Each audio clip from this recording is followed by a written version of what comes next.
কেন্দ্রীয় সরকারের তীব্র সমালোচনা করলেন বিধানসভাতে মুখ্যমন্ত্রী মমতা বন্দ্যোপাধ্যায়। ক্ষমতায়নের জন্য যে মিশন শক্তি করা হয়েছে তার 73.5% বরাদ্দ অর্থ ব্যয় করতে কেন্দ্রীয় সরকার ব্যর্থ হয়েছেন। আমার জানতে ইচ্ছা করে ব্যর্থ হয়েছেন নাকি আপনারা অ্যান্টি উইমেন। ডলারের তুলনায় টাকার মূল্য গত 10 বছরে 40%-এর বেশি হ্রাস পেয়েছে। The value of money is now at its lowest ever value. এ নিয়ে কথা বলে না কেউ।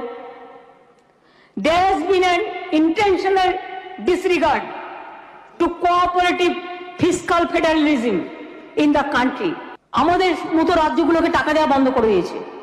রাজ্য সরকারের টাকাটাকে শুষে নেওয়া হচ্ছে। কি করে শুষে নেওয়া হচ্ছে?